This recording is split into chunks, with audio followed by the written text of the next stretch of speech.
Hello, story lovers. Welcome back to my channel, Chairava Priya, part 101.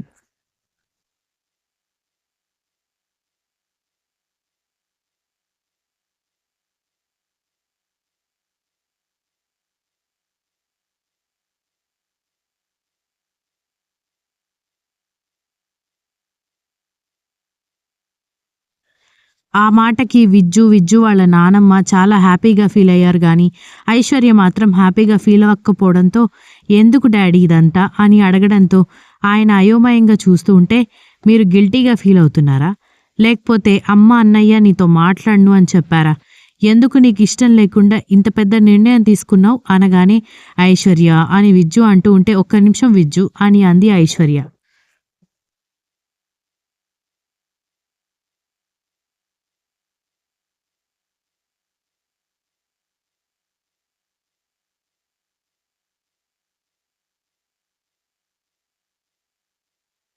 మీ నాన్న తప్పు తెలుసుకుని వచ్చాడు కదా, ఇప్పుడు కూడా ఎందుకు కోపం ప్రదర్శిస్తున్నావు అని బామ్మ అడిగేసరికి లేదు బామ్మ, ఇప్పటి వరకు రాని మార్పు మేమిల్లు ఖాళీ చేసిన వెంటనే ఎందుకు వచ్చిందో నాకు అర్థం కావట్లేదు.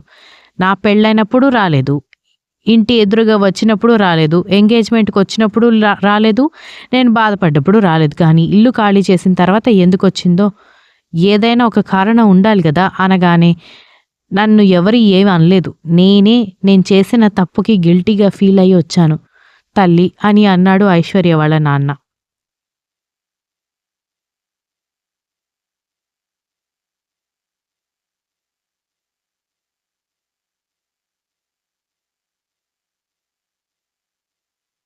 ఐశ్వర్య ఏం మాట్లాడకుండా లేచి నిలబడి నన్ను క్షమించండి, నేను ఇంకా ఎవరి క్షమాపణల కోసం లేదంటే ఎవరి ప్రేమ కోసం ఎదురు చూడాలి అనుకోవడం లేదు.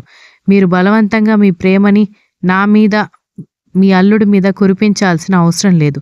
విజ్జు మీరు కూడా గుర్తురానంత ప్రేమగా నన్ను చూసుకుంటున్నాడు. నాకు విజ్జు ఒకడు సరిపోతాడు, మీరు ఇంకా వెళ్ళొచ్చు అని చెప్పడంతో ఐశ్వర్య వాళ్ళ నాన్నగారు కూతుర్ని బాధగా చూస్తూ ఉంటే మావయ్య గారు మమ్మల్ని ఇప్పటికైనా క్షమించినందుకు చాలా థ్యాంక్స్. రేపు నేను మీ అమ్మాయి మీ ఇంటికి వస్తాం, మీరు ఇప్పుడు వెళ్ళండి అనగానే కాదు బాబు అని అంటూ ఉంటే తను ఏదైనా నోరు జరితే మీరు బాధపడాలి, అలా జరగడం నాకు ఇష్టం లేదు, మీరు వెళ్ళండి అనగానే సరే బాబు ఖచ్చితంగా రావాలి అని చెప్పి వెళ్ళిపోయాడు ఐశ్వర్య తండ్రి.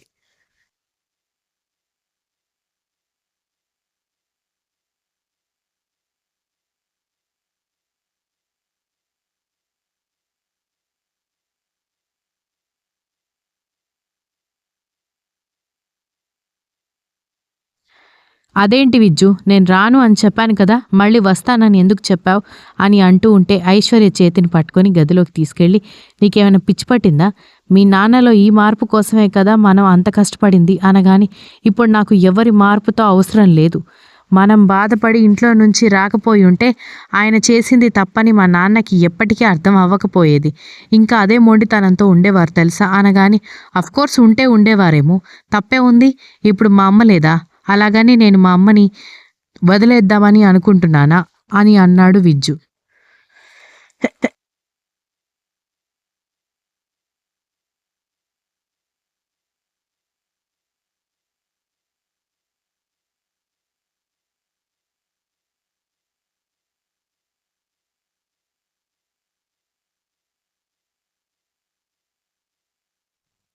ఆంటీ విషయం వేరు, మా నాన్న విషయం వేరు విజ్జు. అసలు ఆంటీ అంత కోపంగా ఉండడానికి కారణమే మా నాన్నగారు కాబట్టి ఆవిడ కోపంగా ఉన్నా మనల్ని దూరం పెట్టినా అందులో ఒక మీనింగ్ ఉంది. కానీ మా నాన్నకి మనం దూరం అయిపోయినా బాధ లేదు, అలాంటప్పుడు ఎందుకు ఈ గొడవ అంతా అని అంటూ ఉంటే నువ్వు ఇంకేం మాట్లాడకు, మీ నాన్న క్షమించాడు, అదే మనకి 10,000. ఆయన చేసిన తప్పుకి గిల్టీగా కూడా ఫీల్ అవుతున్నప్పుడు మనం ఇంకా మూర్ఖంగా ప్రవర్తించడం చాలా పెద్ద తప్పు అవుతుంది అన్నాడు విజ్జు.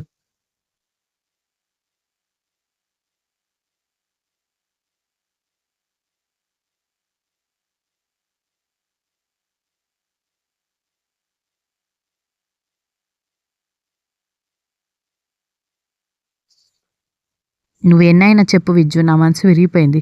వాళ్ళకి నచ్చినప్పుడు క్షమిస్తాను, నచ్చకపోతే విసిరేస్తాను అంటే నేను వాళ్ళకి తగినట్టుగా బ్రతకలేను. నేను ఒప్పుకుంటాను, నేను చేసిన తప్పుకి మా నాన్నకి కోపం వస్తుంది. అది నేను తప్పు పట్టడం లేదు, కానీ నన్ను ఒక శత్రువు కింద తీసి పారేశాడు. ఇంట్లో నుంచి వెళ్ళిపోయాడు. ఒకవేళ ఆయనకి ఆ సమయంలో ఏదైనా జరిగి ఉంటే ఆ గిల్టీ భావంతో నేను లైఫ్ లాంగ్ చేస్తూ బ్రతికేదాన్ని.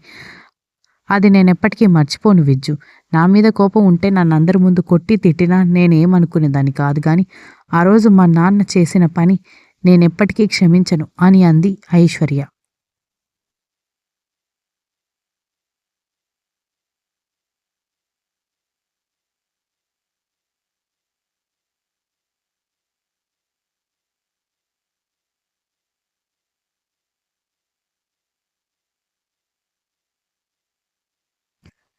ఓకే, క్షమించకు. కానీ ఇప్పటికైతే మీ నాన్న పిలిచాడు కాబట్టి ఇంటికి వెళ్దాం. మీ అమ్మ, మీ అన్నయ్య, సంగీత, నానమ్మ కోసమైనా మనం వెళ్ళాలి అనగానే మళ్ళీ అదే మాట్లాడతావు అనగానే నేను మీ నాన్నతో మాట్లాడమండం లేదు. మీ నాన్నతో ఎప్పుడు ఉన్నట్టు ఉండమని చెప్పడం లేదు.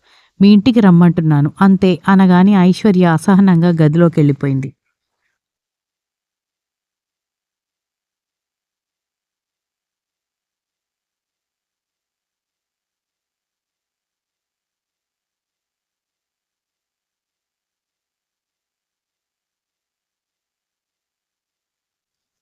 అనుకున్నట్టుగానే మర్నాడు విజ్జు ఐశ్వర్యని వాళ్ళింటికి తీసుకువెళ్ళాడు. కానీ తను మాత్రం ఎవరితో మాట్లాడకుండా మౌనంగా ఒకవైపుకి నిలబడితే సత్యనారాయణ స్వామి వ్రతం జరుగుతూ ఉండడంతో అందరూ వ్రతం హడావిడిలో ఉన్నారు. అలా మొహం ఎందుకు ఏడుపు మొహంలాగా పెట్టుకొని ఉన్నావు? కాస్త నవ్వొచ్చు కదా. కోపం మీ నాన్న మీద, మీ అన్నయ్య మీద, సంగీత మీద కాదు కదా.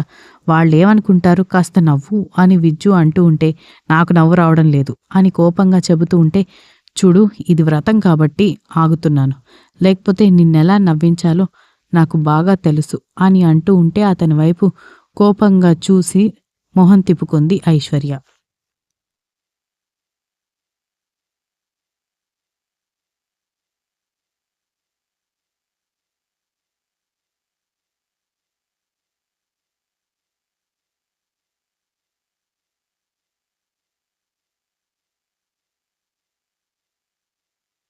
వ్రతం అయిపోవడానికి మధ్యాహ్నం అవ్వడంతో ప్రసాదం పంచి అందరూ భోజనాలు చేసి వెళ్ళిపోయాక ఇక సంగీత వాళ్ళు అమ్మ నాన్న, విజ్జు, ఐశ్వర్య వాళ్ళ అమ్మ నాన్న, నానమ్మ మిగిలిపోవడంతో మనం కూడా భోజనం చేద్దాం రండి అనగానే విజ్జు మన ఇంటికి వెళ్దాం అని అంటూ ఉంటే తల పట్టుకున్నాడు విజ్జు. అదేంటి వ్రతానికొచ్చి భోజనం చేయకుండా వెళ్తానంటావేంటి? పైగా అప్పుడే వెళ్ళము, 2-3 రోజులు ఉంటామని విజ్జు చెప్పాడు అని ఐశ్వర్య వాళ్ళ అమ్మగారు అనగానే ఐశ్వర్య కోపంగా చూస్తుంటే, మనం ఇక్కడ ఉంటేనే నీకు మీ నాన్నకి మధ్య ఉన్న గొడవలన్నీ తగ్గిపోతాయి. మళ్ళీ ఇదివరకులాగా ఉంటారు. నా మాట విను అని అంటూ ఉంటే, చూడు విజ్జు, నాకు తెలియకుండా నువ్వు ఇలాంటి మాట ఇచ్చావనుకో, నేను నీతో కూడా మాట్లాడను అని చెప్పింది ఐశ్వర్య.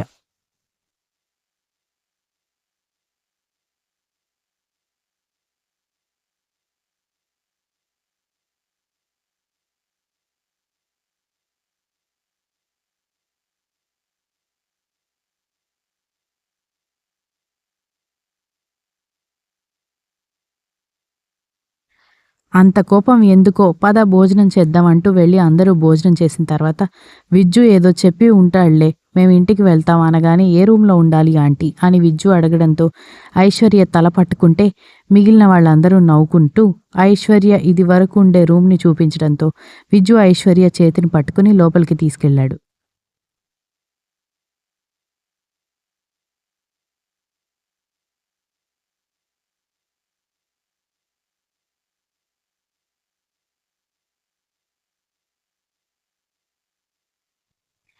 ఇంతకీ ఇదెవరి రూమ్ అని అడిగేసరికి ఒకప్పుడు నా రూమ్ అని చెప్పడంతో అయితే ఇది మన రూమ్ అన్నమాట అన్నాడు. విజ్జు మాటకి ఐశ్వర్య కోపంగా చూస్తూ ఉంటే సాయంత్రం అన్నయ్య వాళ్ళ కార్యం కూడా ఉంది కాబట్టి బాగా నిద్రపోండి, సాయంత్రం అల్లరి చేయాలి కదా అని ఐశ్వర్య వాళ్ళ అమ్మ చెప్పడంతో విసుగ్గా వెళ్ళి బెడ్ మీద కూర్చుంది Aishwarya. Continuous. If you like the story please like, share, comment and don't forget to subscribe.